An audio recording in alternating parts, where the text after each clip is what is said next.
Sadhanas from Ribhu Gita by His Holiness Sri Swami Shantananda Puri Maharaj. Chapter 19. The meaning of the Mahavakyas and all is false.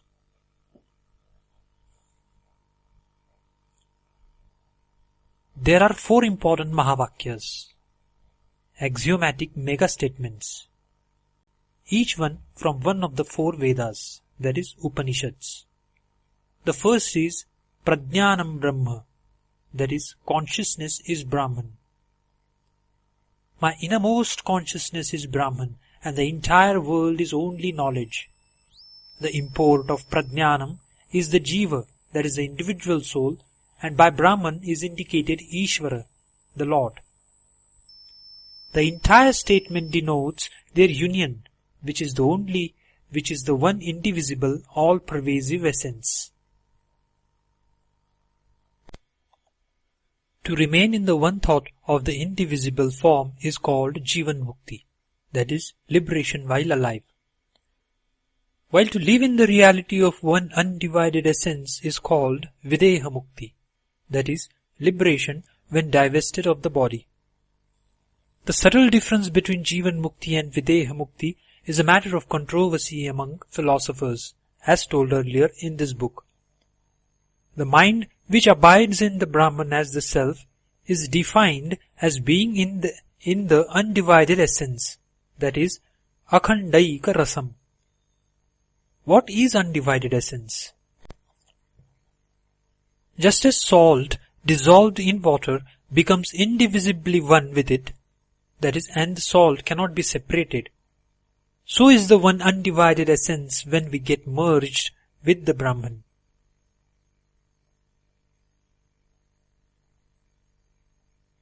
Videha Mukti. First, come to a state of total void by leaving off all thoughts including the I.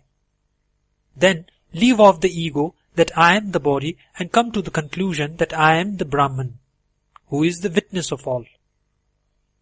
There are three stages in vogue. 1. Dvaita Vritti, that is, the first is being rooted in duality. Here the ego, I am the body, remains. 2. Sakshi Vritti, that is, the firm conclusion that I am the Brahman, the witness of all, remains.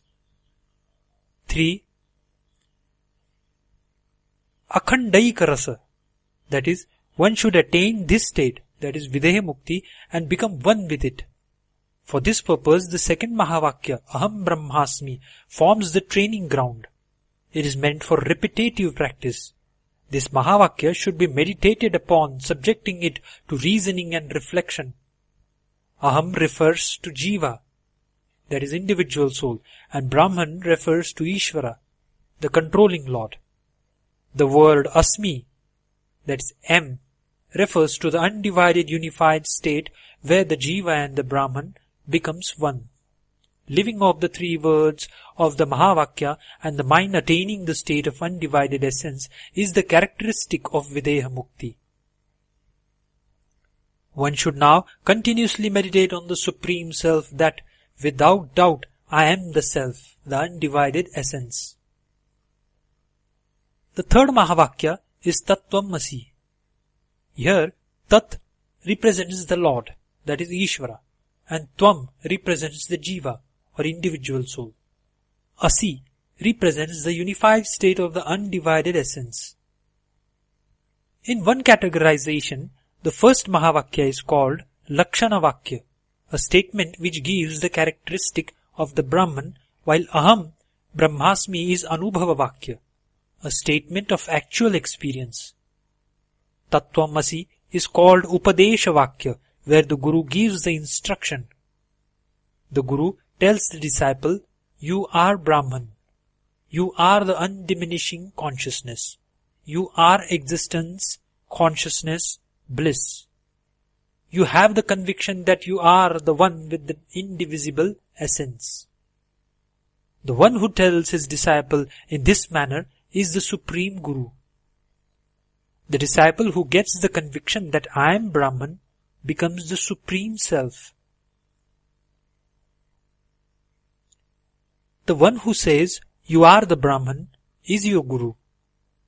As thus, you are the Brahman, you are the Sadguru too. The one who is convinced of his Sadguru's instructions definitely gets liberation. The one who listens to the Guru's words, the Mahavakyas, that process is called Shravanam, that is listening. To reflect on these words through reasoning and logic is called Mananam, that is reflection. Renounce all forms of renunciation as also the fourth, that is Turiya state. To abandon walking, sleeping and dream states and to maintain in the Samadhi state, that is superconsciousness, as only the Brahman, the consciousness is called Sakshatkara, that is realization of the ultimate truth. Ayam Atma Brahma is the fourth Mahavakya.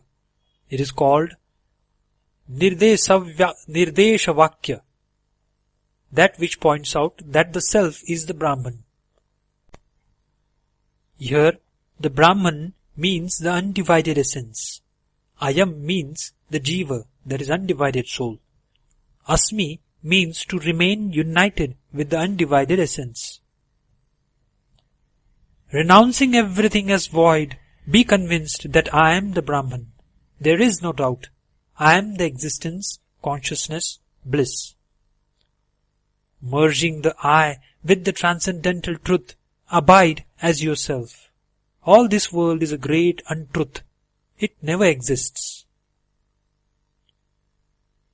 Ribhu continues, the existence of the body, the gender, the thoughts are all illusory. I am the Brahman alone. The different scriptures, the different Vedas, the different types of liberation say Jivan Mukti, Videha Mukti or Salokya, that is, to be in the same world as the Lord with form, etc., are all unreal. I am only Brahman. The divided and the undivided essence are all unreal. Knowledge of the self and ignorance are characteristics of the mind. How can they exist where the mind does not exist? The control of the mind and senses, bondage and liberation cannot also exist in reality where there is no mind. The world of the fire god and the world of Indra, king of gods, the world of the dead ancestors, that is Pitrus, are all illusory. The faith in the Guru's instructions, liberation and the desire for liberation are all unreal. Listening to various instructions, inquiry into their meanings and interpretations, etc., are all unreal. There is no form of truth or reality anywhere. There is nothing called the truth, doubt, or contradiction. There is nothing other than the self. All else is unreal. All this looks like contradiction of the earlier parts of this book. As this author has explained earlier, the Vedas, the scriptures, the Guru, the various sadhanas are all part of the grand illusion or unreality, but they form the exit doors to get out of unreality. The tiger in the dream is unreal, but when it bites the dreamer, the pain appears to be real. Only after doing all the sadhanas, when we come to this stage, we are eligible to say that they are all unreal. Though unreal, they are very much needed at the earlier stages.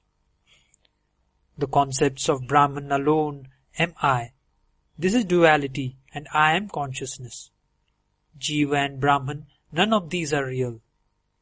Any name or form, anything good or bad, any existence, any joy or sorrow, any world, any worship of gods, any meditation other than of the self are all unreal. All is Brahman only.